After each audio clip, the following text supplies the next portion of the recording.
எல்லோரும் நல்லா இருக்கீங்களாம்மா? இவங்க பாண்டிச்சேரியை சேர்ந்தவங்கம்மா. இப்போ ஒரு நல்ல கேரக்டர் இருக்கிற, அதே நேரம் நல்ல வசதியும் கொண்டு இருக்கிற ஒரு பெண் விருந்தம்மா கொண்டு வந்திருக்கேன். நம்ம சேனலை தொடர்ந்து பார்த்துட்டு இருந்தேன். சப்ஸ்கிரைப் பண்ணாமல் இருந்தீங்கன்னா சப்ஸ்கிரைப் பண்ணி வச்சுக்கோங்கம்மா. அப்போ தான் புது வரங்களை மிஸ் பண்ணாமல் உடனே பார்க்க முடியும். வரம் தேடுறவங்களுக்கு நம்ம சேனலை ஷேர் பண்ணி விடுங்க. இவங்களை பற்றி ஃபுல்லாக தெரிஞ்சுக்க வீடியோ ஸ்கிப் பண்ணாமல் முழுசாக பாருங்கம்மா. இவங்க இந்து மதத்தை சேர்ந்தவங்க சொல்கிறாங்க. ஜாதின்னு பார்த்தீங்கன்னா யாதவ்னு சொல்கிறாங்கம்மா. ராசின்னு பார்த்தீங்கன்னா தனுசுன்னு சொல்கிறாங்க.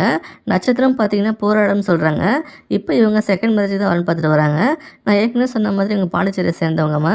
இவங்க குடும்ப விவரத்தை தெரிஞ்சுக்கலாம். இவங்க டிகிரி படிச்சிருக்கிறதா சொல்லியிருக்காங்க. அப்புறம் இவங்களுக்கு கிராஃபிக் டிசைன் மேலே இன்ட்ரெஸ்ட் வந்து அதை பற்றி கற்றுக்கிட்டு ஒரு மீடியாவில் சேர்ந்து ஒர்க் பண்ணியிருக்காங்கம்மா. அப்புறம் சில வருஷம் ஒர்க் பண்ணி நல்லா கற்றுக்கிட்டு அப்புறம் சைட்டில் ஒரு வெப்சைட்டில் ரிஜிஸ்டர் பண்ணி ஃப்ரீலான்ஸ் ஒர்க் பண்ணிகிட்டு இருக்கதா இருந்திருக்காங்க. அப்புறம் இன்ஸ்டாகிராமில் எங்கள் ஒர்க்ஸ் எல்லாம் போஸ்ட் பண்ணியிருந்திருக்காங்கம்மா. அப்புறம் நிறைய பேர்கிட்ட இருந்து ஃப்ரீலான்ஸ் ஒர்க் வந்திருக்குமா.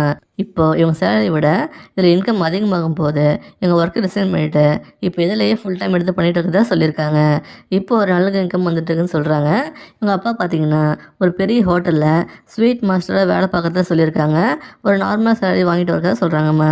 இவங்க அம்மா பார்த்திங்கன்னா ஹவுஸ் ஒய்ஃபாக தான் இருக்காங்களாம். இவங்களை கூட பிறந்தவங்க பார்த்திங்கன்னா ஒரு அக்கா தான் சொல்லியிருக்காங்க. அவங்களுக்கு மேரேஜ் ஆகி இப்போ வேறு ஊரில் செட்டில் ஆகிட்டு தான் சொல்கிறாங்க. இவங்களுக்கு பையன் இருக்காங்களாம்மா. இவங்களுக்கும் இவங்க முதல் திருமணம் அரேஞ்ச் பண்ணி தான் நடந்ததுன்னு சொல்கிறாங்க. மேரேஜ் ஆன சில வருஷத்துலேயே இவங்க ஹஸ்பண்டுக்கு ஆக்சிடென்ட் ஆகி தவறிட்டு தான் சொல்கிறாங்கம்மா. அப்புறம் சில வருஷமாக ஆண் துணை இல்லாமல் தனிமையில் தான் வாழ்க்கை போயிட்டுருக்குன்னு சொல்கிறாங்க. இவங்க பேரண்ட்ஸை இவங்ககிட்ட பேசி இப்போ செகண்ட் மேரேஜுக்கு வரன் பார்த்துட்டு இருக்கிறதா சொல்லியிருக்காங்க. இவங்க என்ன எதிர்பார்க்குறாங்கன்னா வரப்போகிற துணை ஒரு நல்ல ஜாபில் டீசெண்டான சேலரி வாங்கணும்னு சொல்கிறாங்கம்மா. இவங்க வீட்டோட மாப்பிள்ளை தான் வரணும்னு எதிர்பார்க்குறாங்க. இவங்களுக்கு சொந்த ஒரு வீடு, கோல்டு, பேங்க் பேலன்ஸ் இருக்குதுன்னு சொல்கிறாங்கம்மா.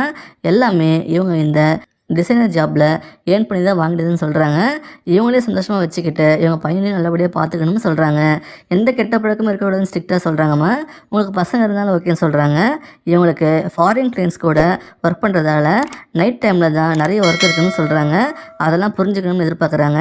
இவங்களுக்கும் பேரண்ட்ஸை பார்த்துக்க கூட சப்போர்ட் பண்ண எதிர்பார்க்குறாங்கம்மா. மனைவியை டாமினேட் பண்ணாமல் ஈக்குவலாக ட்ரீட் பண்ணி நல்லா பார்த்துக்கணும்னு சொல்கிறாங்கம்மா.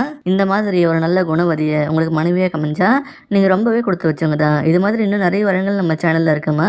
நம்ம சேனலில் போய் பாருங்கள். இவங்களை பிடிச்சிருந்தா அந்த வீடியோக்கு லைக் பண்ணிவிட்டு உங்கள் விருப்பத்தை கமெண்ட்டில் சொல்லுங்கம்மா. அடுத்த வரன்னு பார்க்க இப்போ ஸ்க்ரீனில் வர இந்த லிங்கை கிளிக் பண்ணி பாருங்கள்.